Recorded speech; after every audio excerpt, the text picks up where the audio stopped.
이스라엘과 헤즈볼라가 전투기 폭격과 로켓 공격을 주고받았습니다. 일단 양측 모두 확전을 자제하는 분위기지만 긴장감은 고조되고 있습니다. 살얼음판 같은 중동 정세를 양욱 아산정책연구원 연구위원과 함께 살펴보도록 하겠습니다. 위원님 안녕하십니까? 예, 안녕하십니까? 예.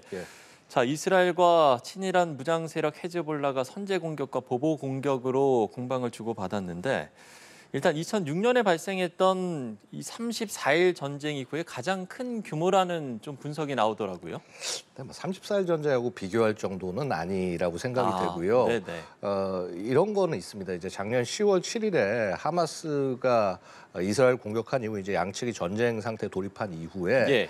헤즈볼라는 하마스에 대한 연대를 표명을 하고 그다음에 사실 보이지 않게 계속 공격을 해왔거든요. 네네. 사실 그것 때문에 7월 30일 날 결국은 이스라엘이 이 그 헤즈볼라의 참모총장 격인 푸아드 스쿠르를 이제 암살하면서 폭격으로 이제 사살하면서 이게 보복하겠다고 해서 지금 이게 일어난 거예요. 근데 예, 보면은 이제 선제 공격을 했다라고 얘기를 하는데 이제 아마도 한 그 8월 25일 그 이제 지난 일요일이죠. 이때 오전 5시 정도가 아마 공격 시작이었던 것 같습니다. 근데 요걸 한 30분 전에 이스라엘이 전투기를 동원해서 선제 타격을 한 거고요, 공격을 한 거고요. 자, 그러고 난 다음에 이제 이 헤즈볼라 쪽에서 한 320발 정도의 로켓탄, 그 다음에 뭐 드론도 좀 띄우고, 그래서 군 기지, 이스라엘 군 기지 11군데를 타격했다. 특히 그 중에 아무래도 군 정보 기지, 아마 거기가 그 이 스쿠르 암살의 지도부격인 곳인데 그쪽을 주로 공격했다.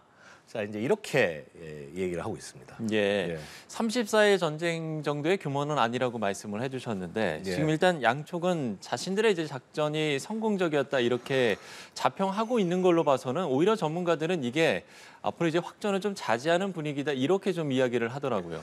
여태까지 보면은 다 그런 식으로 돼 왔어요. 이제 지난번에 이란이 이스라엘 본토에 대해서 이제 그 미사일 공격을 했을 때도 사실 대부분 이스라엘이 잘 막아냈고 그다음에 이란은 자신들이 성공했다고 얘기했고 또 반대로 또 거기에 대해서 이스라엘이 이란을 공격했을 때도 사실 제한 타격을 하고 그다음에 거기에 대해서 뭐 이렇게 뭐 이란은 별 피해 없다 이렇게 얘기하고 자, 이런 식의 이제 그 공방이 될 가능성도 존재하긴 하는데 이거 너무 그 뭐라고 그럴까 희망적인 관측일 수도 있습니다. 왜냐하면 뭐 이란하고 이스라엘하고는 사실 전쟁 자체를 가는 거를 부담스러워 양측이 부담스러워하지만은 그렇죠.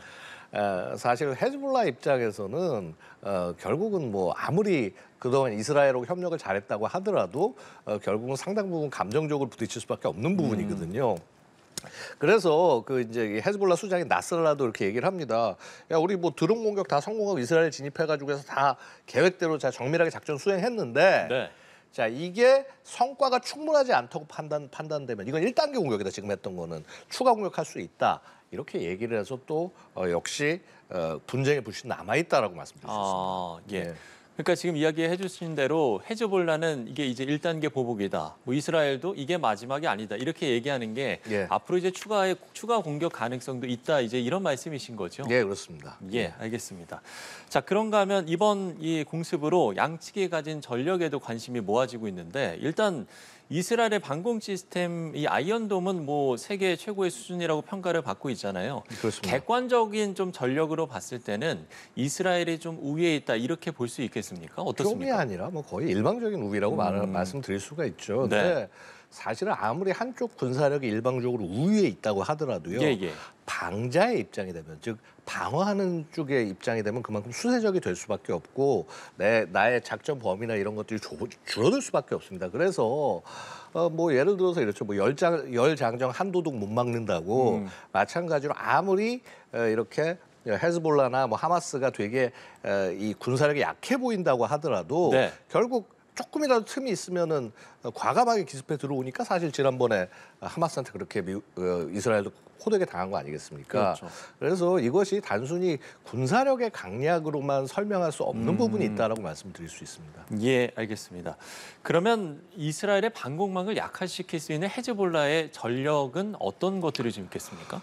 사실은 일단 기본적으로는 헤즈볼라가 그렇게 뭐 엄청나게 강한 군대도 아니고 물론 그렇습니다. 이제 뭐 옆에 레바논 정부군보다는 좀 세다 혹은 비슷하다고 얘기하는데 그만큼 그건 레바논이 약해서 그런 것이고 사실 중화기나 이런 것들이 제대로 안 갖춰져 있어요. 그나마 유일한 화력이 지금 이제 계속 로켓탄 쏘는 저런 한 122mm 로켓 같은 것들이 주가 되고 있고요. 그다음에 뭐 일부 보도에 따르면은 시리아가 뭔가를 좀 줬다. 그래서 뭐 예를 들어서 뭐 이란과 시리아 쪽에서 스커드 미사일이 넘어갔다 이런 얘기도 있고 근데 이거는 좀 더 확인해 봐야 되겠고요. 그리고 그거 말고 사실은 이란이 확실하게 드론 전력은 주고 있습니다. 근데 대신에 아주 좋은 걸 주지는 않고 아바빌 T나 뭐 혹은 샤헤드 129 같이 약간 좀 이제 한 단계 좀 떨어지는 이런 드론 같은 것들을 주고 있는데 사실 이거를 또 헤즈볼라는 열심히 써먹고 있거든요. 그래서 거의 뭐 작년 한 해만 하더라도 이런 드론 가지고 이 이스라엘 영공을 침범하는 게 거의 뭐 500~600회 정도에 이를 정도로 굉장히 그렇게 활발하게 움직이고 있습니다. 예. 이번 충돌로 미국은 이제 어떻게 대응할 것인가 이 부분도 관심사인데 지금 일단 중동에 이미 뭐 그 미국의 항공모함 전단이 지금 2개가 머무르고 있잖아요. 웬만한 이제 뭐 국가의 국방력보다 앞서고 있다는 이 항공모함 전단이 2개나 머무르고 있기 때문에 미국은 과연 어떻게 좀 대응을 할까요? 뭐 이제 사실 뭐 미국이 전쟁하러 갔다라기보다는 전쟁을 말리러 갔다고 보는 것이 훨씬 맞습니다. 그렇죠. 뭐 예를 들어서 뭐 예전에 이란이라든가 아프간 침공과는 맥락이 전혀 다른 것이고 되려 아마도 이렇게 이란이 본격적으로 군사력 움직이는 것 자체를 견제하는 것에 가장 큰 의미가 있지 않을까 합니다. 솔직히 그 이외에 뭐 이 예멘에 있는 후티 반군이라든가 아니면 기타 여러 가지 반군 조직들에 대해서 미국이 그렇게 최근에 엮여들려고 하지 않는 그런 성향들이 있기 때문에 전반적으로는 그쪽 지역에 해군력을 전진 배치하는 것만 가지고도 이 국가들의 그렇죠. 전쟁을 막는 그런 역할, 그래서 이란 등에 경고하는 그런 역할이 있을 것이고요. 뭐 이제 사실 군사력은 그렇고 그 이외에도 뭐 중요한 건 일단 이스라엘하고 하마스가 휴전하는 게 제일 중요하거든요. 그러다 보니까 이 휴전을 끌어내기 위해서 뭐 지난번 휴전 협정 때도 보면 그렇지만은 이집트하고 카타르를 굉장히 잘 활용을 했단 말이죠. 그래서 이런 그 국가들과 다시 한번 더 조금 좀 중재국 조금 노력해라. 이게 어쨌거나 이번에 협상 끌어내야 된다라는 어떤 그런 외교적 노력을 하고 있지 않을까 생각이 됩니다. 예, 알겠습니다. 자, 지금의 어떤 상황 관리 차원에서 미국이 계속해서 좀 대응을 하고 있다 이렇게 이야기를 해주셨는데 휴전 협상 이야기를 해주셨으니까요. 지금 이스라엘과 팔레스타인 무장정파 하마스 사이에 휴전 협상이 또다시 결렬됐는데 왜 이렇게 좀 협상이 안 되는 걸까요?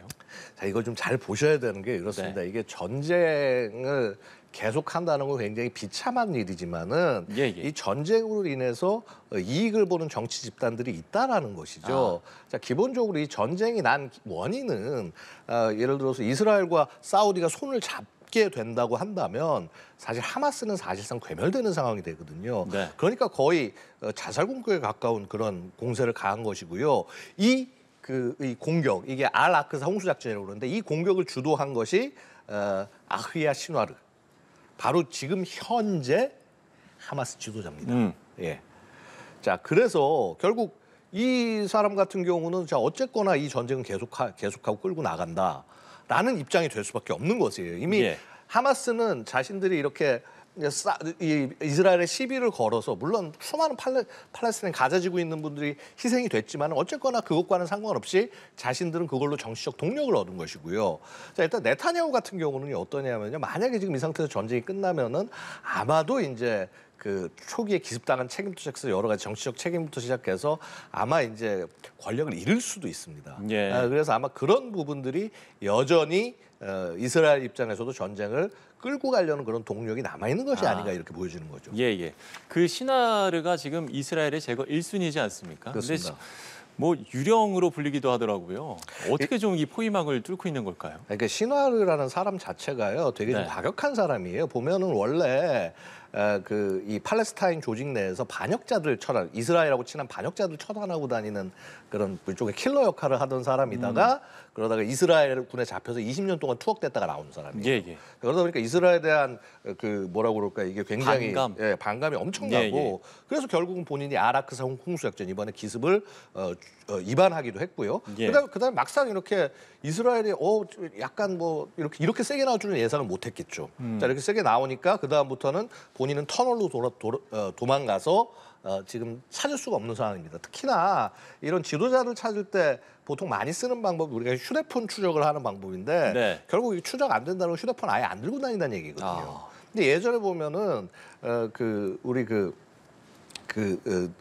뭐라고 그럴까 테러범들 주 테러 지도자들이 보면 대개 자기들이 그 위치를 숨기기 위해서 일부러 휴대폰을 휴대하지 않는 경우가 대부분이었습니다. 예, 그렇군요.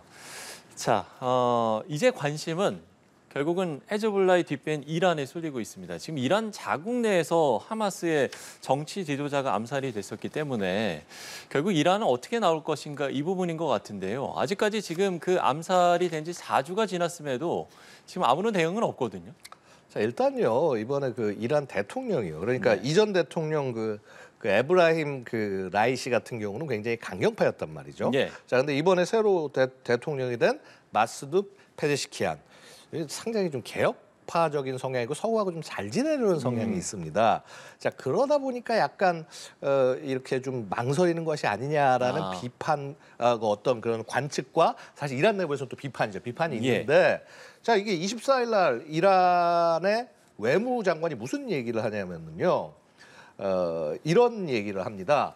야, 이거 우리 보복 안 하는 거 아니다. 그러니까 그 외무장관이 아바스 아락치라는 이제 외무장관인데 이 사람이 얘기하는 게 야, 우리 보복 안 한 거 아니야. 우리는 적절한 시기에 적절한 방법으로 반드시 보복을 할 것이다.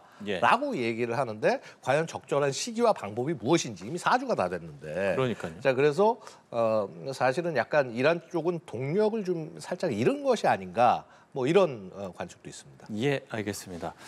자, 결국 이제 국제사회가 우려하고 있는 건 이번 이제 공습으로 인해서 만약에 이제 이란까지 개입하게 되면 이게 이제 대규모 이제 전쟁으로 확전되는 게 아니냐 이제 이 부분일 것 같은데 그러면 이 지금 중동 지역의 정세를 좌우할 요소라고 해야 될까요? 변수라고 해야 될까요? 이거는 좀 끝으로 어떤 걸 이야기해 줄 수 있을까요? 결국은 이스라엘이 전쟁을 어디까지 끌고 갈 거냐가 제일 큰 핵심이 되는 것입니다.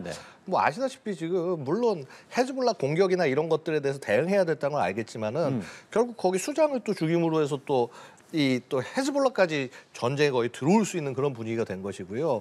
지금 이제 뭐 이스라엘 과감하게 자국의 이익을 위해서 이스라엘의 적은 제거한다라는 원칙을 보기에는 잘 하는 것처럼 보이지만은 저것이 되려 지금 전쟁 휴전으로 가는 길을 다 막고 있는 것이거든요. 그리고 저러한 강경 행보 자체는 어떻게 보면 네타냐후의 그 권력 유지를 위한 것이 아니냐는 비판도 일부 있습니다. 결국은 이런 부분들을 얼만큼 이스라엘이 극복해내고 국제사회가 발맞춰 갈 것이냐 이 부분에 달려 있다고 하겠습니다. 그런데 워낙 뭐라고 그럴까 이 전쟁 초기에 이스라엘 민간 희생자도 많고 워낙 이스라엘이 지금 명분을 얻은 상황이라 이것을 사실 말리기가 그렇게 쉽지가 않은 상황이죠. 근데 이렇게 방관만도 지금 할 수 없는 상황이 아닌가 생각이 듭니다. 예, 알겠습니다. 자, 중동 정세를 살펴봤습니다. 양욱 아산정책연구원 연구위원과 이야기 나눠봤습니다. 오늘 말씀 고맙습니다. 예, 감사합니다.